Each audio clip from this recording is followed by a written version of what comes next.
Indian premier ലീഗിന്റെ 17ാം സീസണിൽ royal Challengers ബാംഗ്ലൂരുവിന്റെ തോൽവി തുടരുകയാണ്. സ്വന്തം തട്ടകത്തിൽ സൺറൈസേഴ്സ് ഹൈദരാബാദിനെതിരെ 25 റൺസിനാണ് RCB തോറ്റത്. ആദ്യം ബാറ്റ് ചെയ്ത് ഹൈദരാബാദ് നേടിയത് 3 വിക്കറ്റിന് 287 റൺസായിരുന്നു. IPL മാത്രമല്ല T20 തന്നെ റെക്കോർഡ് ടോട്ടലായത് മാറുകയും ചെയ്തു. മറുപടിക്കിറങ്ങിയ RCB പൊരുതിയെങ്കിലും 7 വിക്കറ്റിന് 262 റൺസാണ് സ്വന്തമാക്കിയത്. അവസാന സമയം വരെ ഹൈദരാബാദിനെ ഒന്ന് വിറപ്പിച്ചു എന്ന് തന്നെ പറയാം. അതിന് കാരണം ദിനേശ് കാർത്തിക്കിന്റെ ബാറ്റിംഗ് പ്രകടനമാണ്. ആറാമനായി ക്രീസിലെത്തിയ ദിനേശ് 35 പന്തിൽ 83 റൺസാണ് അടിച്ചുകൂട്ടിയത്. 39-കാരനായ കാർത്തിക് 5 4ഉം 7 6ഉം അടക്കം പറത്തി. 237 സ്ട്രൈക്ക് റേറ്റിലാണ് താരം കസറിയത്. ടി നടരാജൻ കാർത്തിക്കിനെ വീഴ്ത്തിലായിരുന്നുവെങ്കിൽ IPL ഏറ്റവും മികച്ച റൺ ചേസ് കാണാമായിരുന്നുവെന്നാണ് ആരാധകരുടെ പക്ഷം. ഫിനിഷർ റോളിൽ കാർത്തിക് കസറവെ ഇന്ത്യൻ ആരാധകരും വലിയ ആവേശത്തിലാണ്. ഇന്ത്യ T20 ലോകകപ്പിൽ സഞ്ജു സാംസണും ഋഷഭ് പന്തിനെയുമല്ല, ആദ്യം കാർത്തിക്കിനെയാണ് പരിഗണിക്കുന്നതെന്നാണ് ആരാധകർ പറയുന്നത്. പെട്ടെന്ന് ഇമ്പാക്ട് ഉണ്ടാക്കാൻ ശേഷിയുള്ള താരമാണ് കാർത്തിക്. ഒറ്റയ്ക്ക് മത്സരത്തിൽ വലിയ മാറ്റമുണ്ടാക്കാനും കാർത്തിക്കിന് സാധിക്കും. ഇന്ത്യൻ ടീമിന് ആവശ്യം ഫിനിഷർ റോളിൽ കളിക്കാൻ സാധിക്കുന്ന താരത്തെയാണ്. അങ്ങനെ വരുമ്പോൾ ഏറ്റവും അനുയോജ്യനായ താരം കാർത്തിക്കാണ്. സീനിയർ താരമായ കാർത്തിക് ഇനിയൊരു ലോകകപ്പ് കൂടെ അർഹിക്കുന്നുണ്ടെന്നാണ് ആരാധകർ പറയുന്നത്.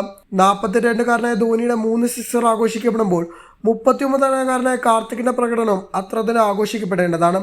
എന്നാൽ കാർത്തിക് ഇന്ത്യൻ ക്രിക്കറ്റിലെയും IPLിലെയും അൺറേറ്റഡ് ഹീറോ ആണെന്ന് ആരാധകർ പറയുന്നു. ഈ സീസണിൽ ഫിനിഷർ റോളിൽ കസറുകയാണ് കാർത്തിക്. 26 പന്തിൽ 38, 10 പന്തിൽ 28, 8 പന്തിൽ 20, 23 പന്തിൽ 53, 35 പന്തിൽ 83 എന്നിങ്ങനെയാണ് കാർത്തിക്കിന്റെ ഈ സീസണിലെ പ്രകടനം.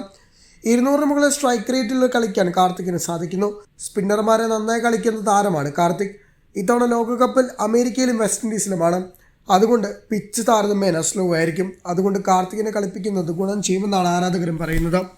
എന്നാൽ കാർത്തിക്കിനെ ഇന്ത്യയിൽ കളിപ്പിക്കരുതെന്നാണ് മറ്റൊരു പക്ഷം. ബംഗളൂരുവിലെ പിച്ചിൽ വിലയിരുത്തി തീരുമാനമെടുക്കാൻ സാധിക്കില്ല. ഇന്ത്യൻ ടീമിലേക്ക് വരുമ്പോൾ കാർത്തിക്കിന് ഈ മികവ് ആവർത്തിക്കാനാകില്ലെന്നും കഴിഞ്ഞ ലോകകപ്പിൽ കാർത്തിക്കിനെ കളിച്ചപ്പോഴുള്ള അനുഭവം മറക്കരുതെന്നും ആരാധകർ പറയുന്നു. എന്തായാലും കാർത്തിക്കിന്റെ പ്രകടനം ശരിക്കും ആരാധകരെ ഞെട്ടിക്കുന്നത് തന്നെയായിരുന്നു. ഒന്നിനും കൊള്ളാത്ത RCB ബോളിംഗ് തന്നെയാണ് സീസണിൽ ഏറ്റവും കൂടുതൽ വെല്ലുവിളിയാകുന്നത്. പലപ്പോഴും ശക്തമായ ബാറ്റിംഗ് പ്രകടനം നടത്തുന്നുണ്ട്. ബോളിംഗ് നിര യാതൊരു പിന്തുണയും നൽകുന്നില്ല. RCB പല മാറ്റങ്ങളും ഇതിനോടൊപ്പം തന്നെ വരുത്തിയെങ്കിലും അതൊന്നും ഗുണം ചെയ്യില്ല എന്നുള്ളതാണ് വസ്തുത. വരുന്ന മത്സരങ്ങളിലെല്ലാം RCBയുടെ ബൗളിംഗ് നിരയിൽ കാര്യമായൊന്നും പ്രതീക്ഷിക്കാനാകില്ല. അതുകൊണ്ട് തന്നെ ഇത്തവണയും പ്ലേ ഓഫ് കാണാതെ RCB പുറത്താക്കാനാണ് സാധ്യത കൂടുതൽ. ഈ സാല കപ്പ് ഗോപിയാണെന്ന് ആരാധകർ പറയുന്നുണ്ട്.